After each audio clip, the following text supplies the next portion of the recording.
Right. So Megillah is both a Sefer, a book, and an Igeret. Okay. So we started the Ramban last time, but before we get back to the Ramban, if I just want to hear, if I asked you on the surface, okay, just to give us a step to go in the right direction, how would you differentiate an Igeret from a Sefer? What would you say?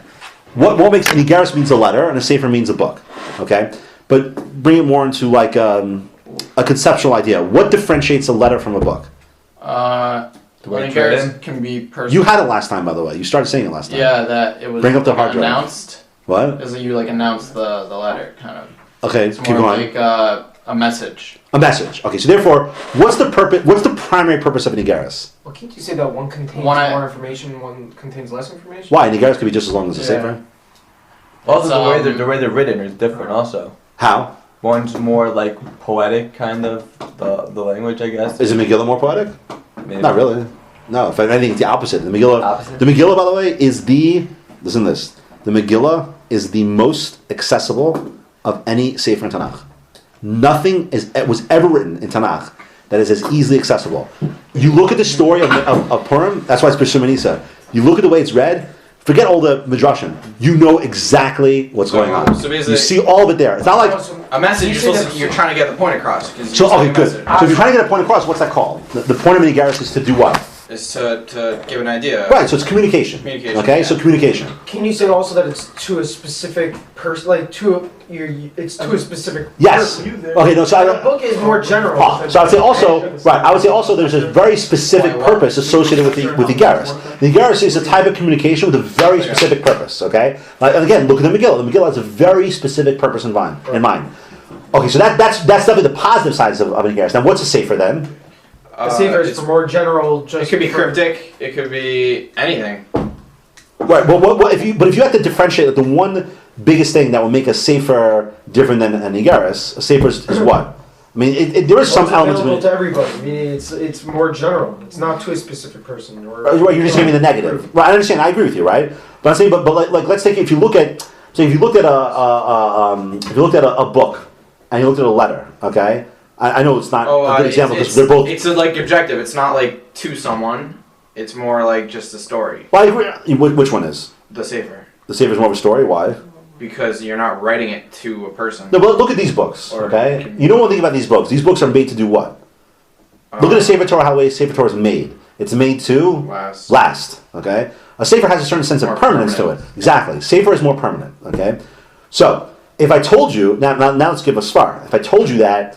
I know it was the Ramban's first move. If I told you that a Megillah requires, okay, the Mishnah says a Megillah requires both ksav, meaning parchment, and dio, meaning ink, okay, what's it telling you about Megillah? There's the Sefer quality. It's supposed to be a letter, but it's also supposed to last. Oh, so where do you see that? It's meant to last. In other words, the Sefer quality, right, that a Megillah has, the quality of Sefer is one where it's meant to last, okay? Yeah. It borrows that from Sefer Torah, okay? So that's one point I wanted to get across. Now, let me ask another question, okay? In what ways, though, do we different?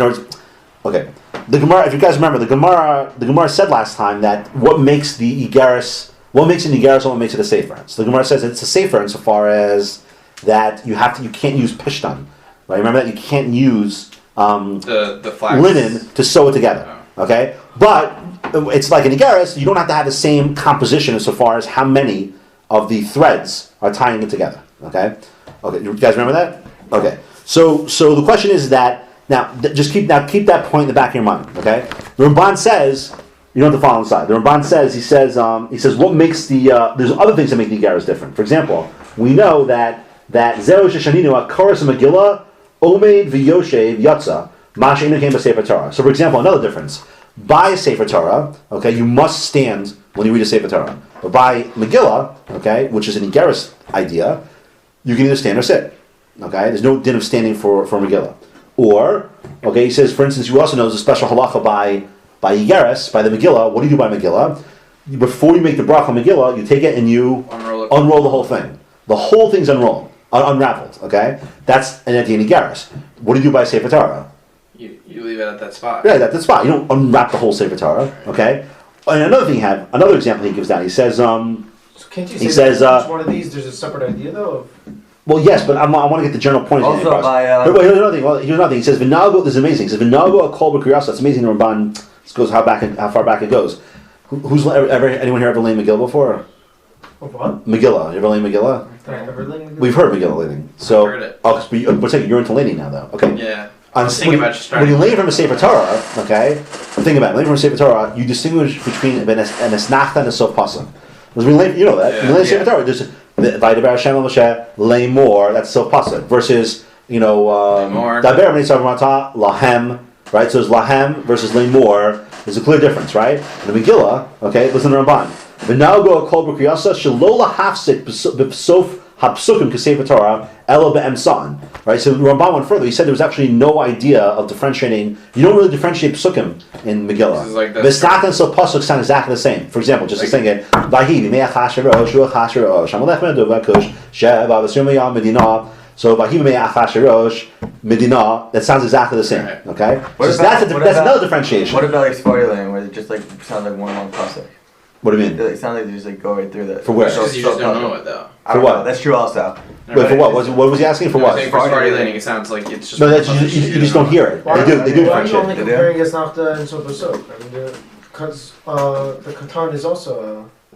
No. What I mean, the notes are different. What I'm saying is that if you hear a Megillah, okay, well, let me ask you a It's like question. one long story. Right. Okay, that's the point. The point of not having a differentiation that's not so pasuk, having sound the same, is to have everything just flow. There's no breaks. Okay, to flow. In fact, by the way, that's what I do. By the way, is I don't stop for prakim. A lot of people in the end of parak, they'll say like what do you call it? Na na na na na na na na na. Right, that's at the end of parak. I never do that because if you end the parak, you're differentiating. Right. And Megillah should be read like a Igeret. So what do you see? You do see. But the fact that there's a parrot, that means that there's a differentiation. No, because No, that's just because. please answer that. Please answer that. Take out the gun and answer that. Answer it. Yes. So take a look at the question that was raised about the notion of a parak. Okay. Parak Chav Beis Pasuk Aleph. Oh, Okay. It's at the end of. At the end of Parshas Chukas, Starts. Vayisu b'nei Yisrael v'yachanu b'arvos Moab me'ever li'Yarden Yerecha. Okay, so what happened? They traveled. The Jews went ahead and they encamped in Arvos Moab. Okay, now turn the page. Pasuk Beis is the first pasuk in Parshas Balak. Vayar Balak ben Tzipor Eis Kol Sha'asa Yisrael La'amarei. Now you have a very funny thing. The parak, right, is at the end of Parshas Chukas. Any weird. Why did the parak start at the beginning of Vayar Balak? Okay, so the easy answer, saying the parak wise, is very simple. What does it say? Vayisu b'nei Yisrael v'yachanu b'arvos Moab me'ever li'Yarden Yerecha. Who lived in Moab? Who was the king of Moab? Come on, who's the king of Moab? Vayar Balak ben Sipor. Who was the king of Moab? Balak? Balak. So why does the parak begin here? Okay, here. Because when does the story begin? It begins when Bnei Yisrael encamp There. in his land. Yeah. Okay, right? Simple. In other words, if you're writing a story, when is the first part of when does chapter 1 begin in the story? When You get there. he gets there. So when Bnei Yisrael encamp, when they set up shop in Arvos Moab, right? Balak then responds to that. Okay? How come the Torah doesn't buy that version of it? Why does the Torah break up the Parsha, or say Chazal, between Chukas and Balak? Why did the Torah follow this version? One long. I have no idea. No. What would you say? Why- The point here is that there's a reality to the break in the Parsha, not a reality to the break in Prakim, right? Well, I'll strengthen that in a second, but I just want to know, what do you think? In other words, to me, it makes a lot of sense. When does the story begin? The story begins when Bnei Yisrael set up shop in Arvos Moab. So that should have been the beginning of Parshas Balak. And yet, it's the last thing in Parshas Chukas. Why does the Torah want to break that up? Why? I don't know. So what's it teaching? Well, what happens by Balak? So Bnei Yisrael, come on, Balak hires who? Cursed people. Bilam. That's all. Bilam. Balak hires Bilam to take down the Jewish people through cursing them, okay? Forget the idea of what cursing the Jews means. That's a whole separate share, right? But the question is, What do you mean? what was Balak responding? It's like- Right. What was Balak responding to? Okay. Now, if you learn the story, think about this. If you learn the story based on how it was broken up Prakim-wise, what's Balak responding to? Their encampment. Right. Which means what? Why was Balak acting the way he was? You don't want them in his land. Right. Which means it was a military justification. Yeah. Simple. In other words, you invade my country, what's my response to you? Fight back. Right? Now the fact that the Torah is separating it out is telling you, don't think that. What was his motivation? Hated Jews. Oh, so it was ideological. Okay, that's why the Torah breaks it up. You understand? The Perek follows a normal thematic type of novel way of looking at things. Like a book way. That's not the Torah. The Torah is about ideas. So the fact that Torah doesn't break it up that way, that's the way you should look at it. How are things broken up in the Torah? By psukas and stumas. You have, remember those samachs? Come on, you guys. Yeah. When you look at the Sefer Torah, right, you'll see breaks. Those are the breaks. Those are the thematic breaks in the Torah. Those are the true breaks. Okay? But a parak is not a real break. A parak is not a real break. If you want to know when there's a break in something, it's when you see a samach or a pei. That's a break. You understand? That's from the Torah. That's from the Masorah. Not some chapter 26. Now, don't get me wrong. Chapter 26, verse 3, is very good for us to use to know where something is. It's much easier to say. Think about it, before Christianity. Okay, how would you identify where pasuk was? By the trout. Yeah, that's true. But I'm saying, let's say I told you, where's that the pasuk about this? No, you say it's in like the fifth verse, the fifth. What do you call it? Because there were pasukim. There's a pasuk. There was a number. So you'd say the fifth or sixth pasuk in Revi. Okay, that's how you would identify something. But what do you mean Revi? But a laning was broken up. the laning was broken. It was. Although you could argue that it wasn't broken up exactly like the way we do it today. But the point is. Yeah, and you can lane. You weren't necessarily bound by it, but that's a separate issue. The point. I know, but the point you could. But the point that I'm trying to make is that the system of prakim is not a Jewish system. It's not. So it's more of like a citation. It's a way for us. We use it to go ahead and identify things. But if you think about it, the way they set it up not based on the Masorah, because you look at Balak, right? Why do they make Vayeshev Yisrael? You see it all the time, by the way. It's not just there, all the time. Okay, so that's why I wouldn't stop at a parak. You understand? If you look at the Megillah, so between Parak Vav and Zion, there's no break. Okay? Because what happens at the end of Parak Vav? Where? At the end of Parak Vav. So and then Parak Vav and Megillah, so what happens? So Haman comes back after walking Mordechai through the city, and he's Alvel V'Chafui Rosh, right? So then what happens? He ends up... Take a shower. He ends up... back to Igeret and Sefer. So now, so what the Ramban's saying is that I want to clarify what I'm trying to say here by this point of communication. You see it expressed in the halachos as well. So what do you see? You see that you open up the Megillah, and you spread it out beforehand, right? And even and then when you read it, you don't break up the psukim in the same way normally you do by Sefer Torah. So take the idea further. What is it? How do you separate out in the when you have a Megillah? How do you separate out the idea of Igeret from Sefer?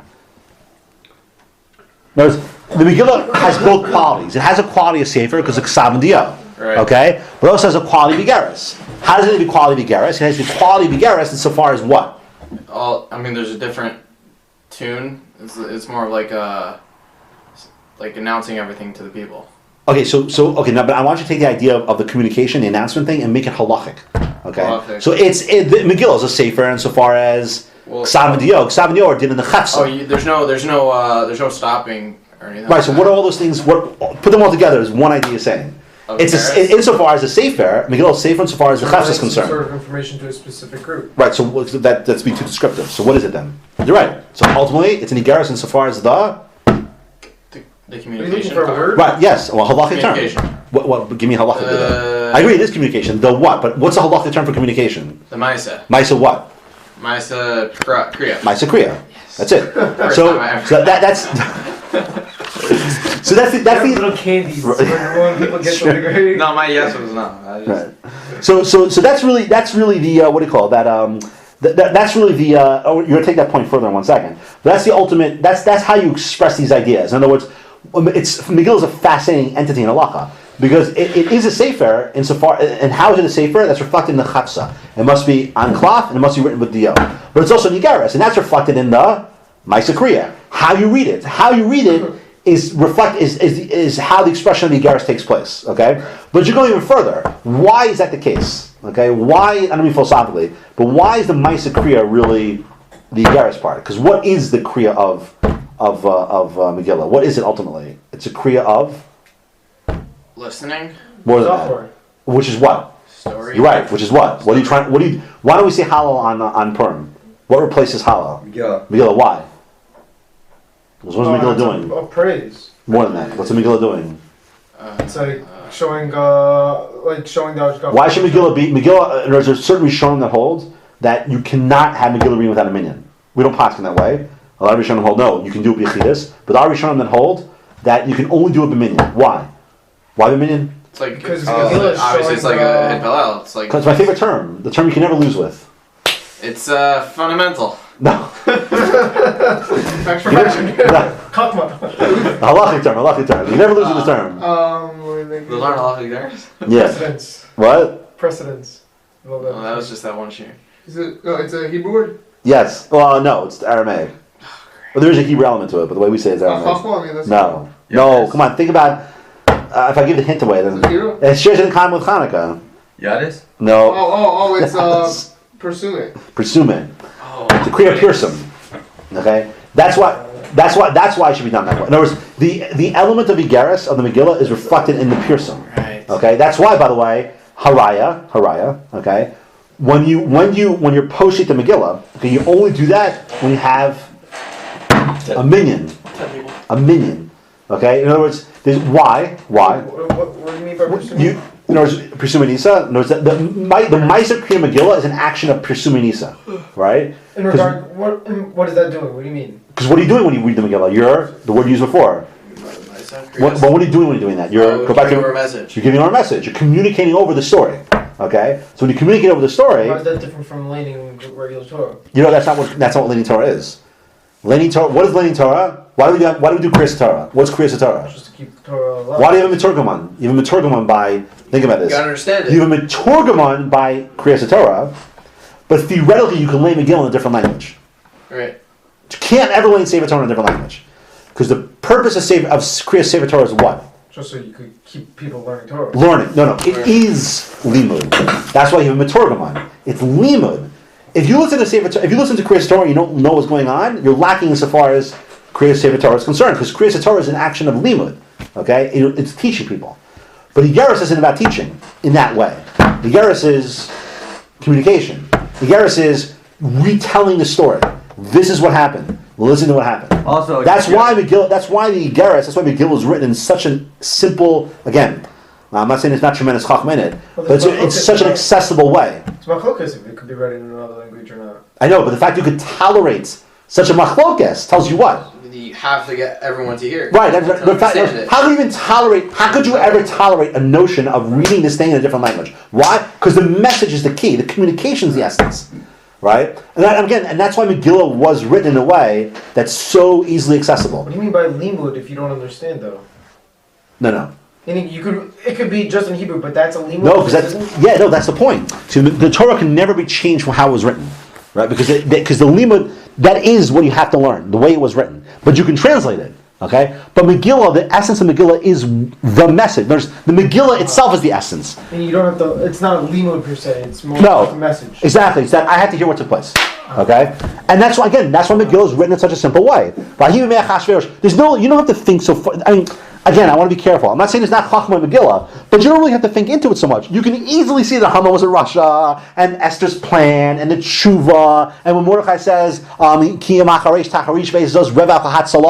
those ideas are so easily accessible. You know, or Belilahu. Everyone, when you read Belilahu, Nadadash Nasamelech, So that's why you don't okay? like the Everyone knows what. Well, yeah, everyone knows why Achashverosh couldn't sleep that night. It's clear, you know. Why Haman's invited to a party? It's obvious. You know what I mean? It's more direct. It's more accessible. Okay, it's there. It's there for the taking. It's not like a Sefer Torah where Torah is filled with contradictions. Okay, or things you can't take literally. Ayin Tachazayin. Can't take that literally, right? That's a different system. But Megillah wasn't written that way. Megillah was written purely for the purpose of transmission, and that's expressed in the Ma'aser Kriya. That book, he goes so deep into the... I know, so I'm not saying you shouldn't though. For instance, it says, I'll give you Raya away. Don't take this too literally. Rayadim ha'isa ora v'simcha v'sasam ikar. Right? So it says, for the Jews had what? Ora, light, simcha, happiness, sasam ikar. But what do Chazal say? What does it really mean? I have no idea. The Gemara says, in Tazayim Abayz, the Gemara says, the Torah says, Rayadim ha'isa ora v'simcha v'sasam ikar. Amar Yehuda. Ora, zu Torah. Okay? Ora is Torah. Or refers to the light refers to Torah. Okay, Simcha Zayantov. Okay, Sason Zumila. Okay, and then Vikar Tefillin. Okay, forget the individual ones. Tefillin versus that. Forget that. Okay, but what is it really telling you? Because what happened during the times of Haman? Part of Haman's gzera was that it was usher for them to do Torah stuff. Okay, so what are they really celebrating? What's the point of this Gemara? It's telling you what? First, they were happy. Celebrating what they could now. What was the celebration attached to? What was it attached to? It wasn't just celebrating because they just saved their lives. It was the opportunity to re-engage I think it's Torah. Hanukkah. Kibbutz I Kibbutz. heard on Shabbos there was a shir Megilla on Yeah.